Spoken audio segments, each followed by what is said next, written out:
శ్రీరాజ్ గారు నన్ను సెమినార్కి ఆహ్వానించినందుకు ఆయనకి ధన్యవాదాలు తెలియజేస్తూ మన చీఫ్ గెస్ట్ మాజీ ఎంపీ హర్ష్ కుమార్ గారికి అలాగే సుందర్ గారికి స్టాఫ్కి తదితర మీ అందరూ కూడా మిత్రులు అవుతారు. ఎందుకంటే ఇక్కడ ఫస్ట్ బ్యాచ్లో చదివాను MHRM master of human resources management.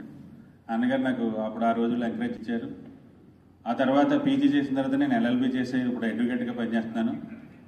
అలాగే కాంగ్రెస్ పార్టీలో సోషల్ మీడియా వింగ్లో స్వచ్ఛందంగా పనిచేసాం. తర్వాత పార్టీ కూడా గుర్తించింది. NSC నాయకుడిగా చేసాం. యూత్ కాంగ్రెస్ అన్నగారు ఇన్స్పిరేషన్ అప్పుడు. ఎందుకంటే యూత్ కాంగ్రెస్ అనేది చాలా పెద్ద బాడీ ఉండేది. సుధాకర్ గారు నేను తెత్తుండేవాడే ఆయన కమిటీలో వైస్ ప్రెసిడెంట్ గారు.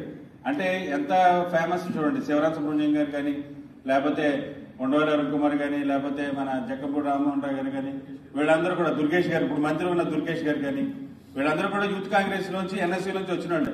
ఎందుకంటే ఈ సెమినార్ యొక్క లక్ష్యం కూడా మీకు తెలియాలి. ఇప్పుడు మంచి సెమినార్ పెట్టారు మన హర్ష్ కుమార్ గారు, శ్రీరాజు, సుందర్ గారు. ఎందుకంటే రాజకీయాలు అనేది ప్రజా జీవితంతో ఎప్పుడు ముడిపడే ఉంటాయి. ప్రజాస్వామ్యంలో రాజకీయం అనేది చాలా ఇంపార్టెంట్. రాజకీయం అనగానే తల్లిదండ్రులు కానీ, లేకపోతే మిత్రులు కానీ, లేకపోతే మనకు మనమే న్యూన్యతా భావాలు ఉంటాం. ఆ భావం పోవాలంటే అసలు రాజకీయ యొక్క ఉద్దేశం అనేది కూడా మీకు తెలియాలి. రాహుల్ గాంధీ అంత పోరాటం చేస్తున్నాడంటే ఎందుకనేది కూడా మీకు తెలియాలి. ఇప్పుడు ఓటు ఒక మనిషికి ఒకే ఓటు ఉంటుంది. అదే లక్ష్యం కూడా ఆయన ముందుకెళ్తున్నారు.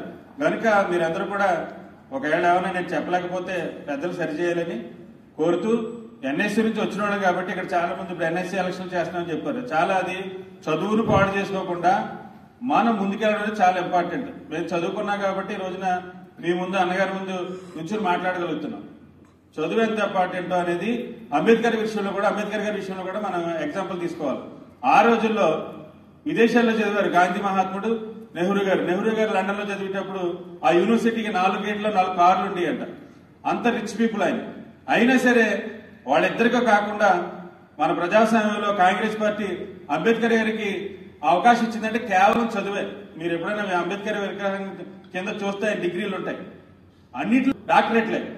అంతటి బాగా చదువుకున్నాడు కాబట్టి ఆయన మీద ఒక భారం పెట్టారు. ఆ భారాన్ని కూడా ఖచ్చితంగా ఆయన నెరవేర్చారు. కాబట్టి ఈ రోజుకి ఇంకా దాంట్లో అమెండ్మెంట్ చేసుకోగలుగుతున్నాం. కాబట్టి మనం మార్చుకోవడానికి కుదరడం లేదు.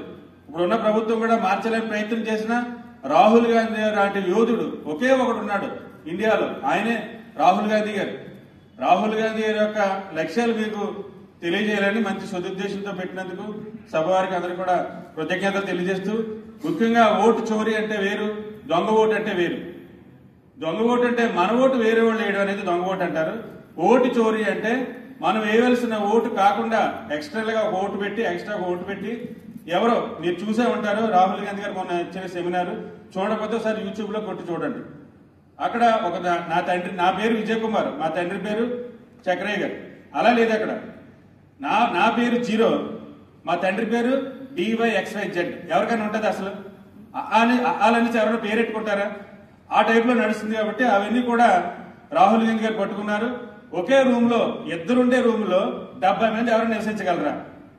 వాళ్ళు ఎంక్వైరీ చేస్తే ఎవరు తెలియదని చెప్పారు. వెళ్ళిన తర్వాత మహాదేవ్పూర్ అని ఒక ఎగ్జాంపుల్ తీసుకున్నారు. అలాగే మహారాష్ట్ర తీసుకున్నారు. అంటే ఎగ్జాంపుల్ గా తీసుకున్న శాసనసభలోనే 1,00,000 నుంచి 1,40,000 కానీ 1,60,000 కానీ నడిచాయి.